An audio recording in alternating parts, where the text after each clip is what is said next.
sunt eroi, sunt martiri care au străbătut întunericul acestei istorii, pentru că au trăit în vremuri cele mai grele, când în răsărit era un păgânism roșu, apustul acesta iar,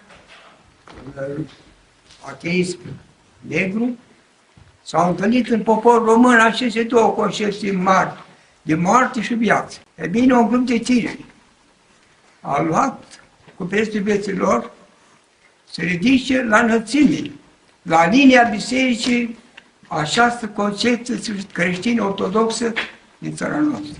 Aici a fost desfășurată istorie complete. Pușcăriile au fost inundate. Din 1923, 28, până în 1964, acolo tinerește noastre s-au topit, s-au chinuit să iasă la lumină în zilele noastre, la suprafață, toată viața lor și toți bucimul lor. Când vorbim despre eroi, vorbim despre oameni vituroși, care au luptat și luptă împotriva unui dușman, a unui inamic.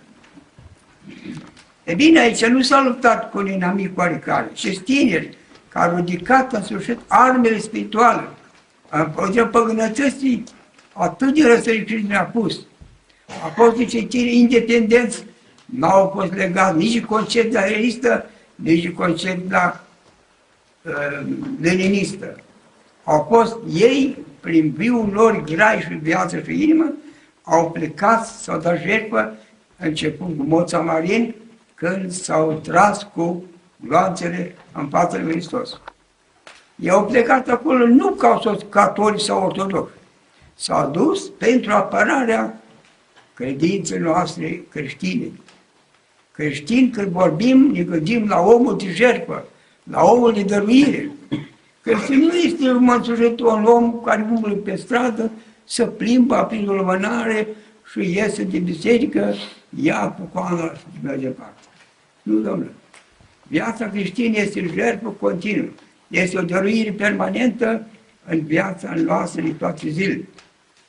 Atât în mănăstiri, care au luat jugul acesta greu al monahismului, ei și-au luat în sfârșit pe seama lor dăruirea pentru lumea aceasta creștină ortodoxă. Ei sunt rugătorii, astăzi rugători de mâine, rugătorii de viitor, până înălțimii cerului. De aceea, poate că priviți dintr-un dumneavoastră, cu multă îndoială sau scepticism, aș putea spune că vă îndoiți în cujele frățiilor voastre. Nu vă îndoiți, dragul meu. Îndoindu-ne de acești osemite, de acești eroi, ne îndoim de existența noastră ca neam. Dacă noi nu recunoaștem vitalitatea și eroismul lor, nu cunoaștem nimic, ne-am pierdut în negra veșnicie fără rost. De aceea trăim aceste momente frumoase. Așa după cum Bună Vestire a dorit vestea nașterii lui Iisus Hristos, așa vestesc acești tineri viitorul neamului nostru. Pentru că dovada că au luptat și luptă cu vitregie împotriva răutăților este osământul lor binecuvântat Dumnezeu și mirostitor în fața noastră. Nu e nevoie să aducem argumente de niciun său. Iată vin necredincioși, uite ce privește aici și te vei limpezi tu singur despre realitatea a acestei concepții legate de Bună Vestire. Aceasta este o istorie al Bunei Vestiri, este așa împinsă peste tot neamul, nu numai pentru neamul românesc, căci Bună Vestire nu vestește numai românilor, ci vestește întreaga omenire care se mântuiesc în numele lui Hristos. În numele acestei Bune Vestiri. De aceea, pentru noi, repet, este o zi mare, sărbătoare, pentru că aici sunt și părinții, aici sunt și copiilor, aici sunt nepoții și nepoții. Iată, nu are o istorie, o parte de istorie care se desfășoară în fața noastră. Aici este sora, aici este fratele, aici este cumnatul, aici este tot neamul acest românesc în care aspiră viața noastră creștină. Eu ce să spun decât să aduc doleanțele mele familiei, dar în aceeași și o bucurie, pentru că au fost sălași, au fost casa unde au crescut și s-au educat acești tineri ca și-au dat viață. Este vorba despre lupta aceasta puternică a noastră, care se bătește peste tot. Cine nu vrea să creadă, să meargă la vas lui, să meargă la predeal, să meargă la rândul sărat, să vadă jertfa și eroismul acestor tineri. Dacă privim cu îndoială acest eroism al lor, privim cu îndoială și existența noastră ca om, ca individ și ca Hristos în mijlocul nostru. De aceea, gândiți-vă foarte mult și frățile voastre, misiunea pe care o aveți ca monași, să ne rugăm pentru neamul nostru, pentru creștinismul nostru, pentru cei prezenți și cei din Biserica Triumfătoare. Ne rugăm ca să fie această unitate a noastră, pentru că numai aceasta ne duc pe noi în înviere. Nu există altă cale. Chiar dacă umblăm noi în sfârșit să socotim, să calculăm toate lipsurile noastre, dar deocamdată aici rămânem. Au spus că au avut greșeli mari, mișcarea să pune vestiri. Au avut greșeli mari, da, pentru că a executat un duca, a executat un Călinescu sau în sfârșit care s-au făcut de greșeli.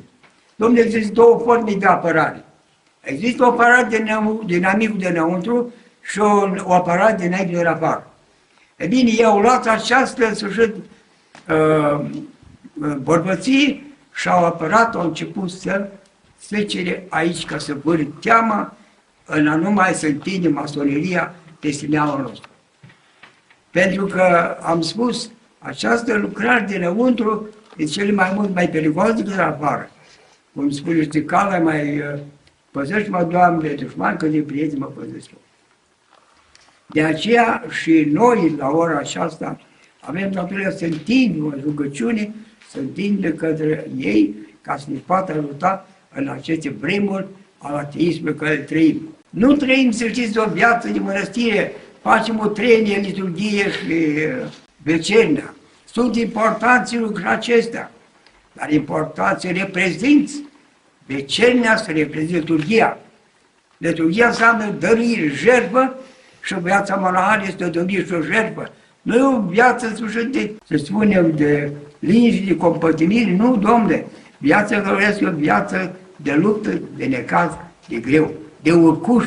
Ei bine, noi suntem în lumea aceasta acum, în urcuș ăsta mare, înălțime. Suntem în sfârșit în lumea aceasta al prăbușirii creștinismului. Suntem în plin ateism.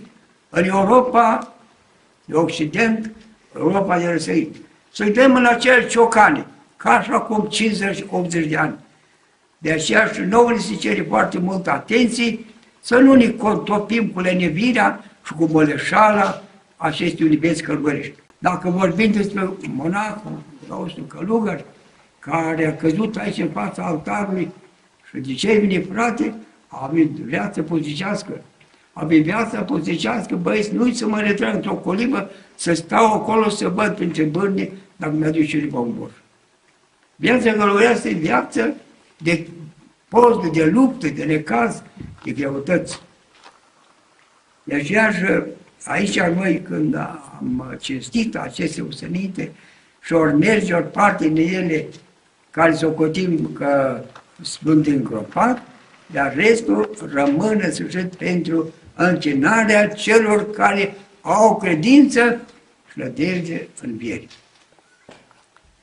Dumnezeu să binecuvânteze familia, toată familie, să binecuvânteze toată lumea de aici, monahală și credincioasă, care au participat la această sărbătoare.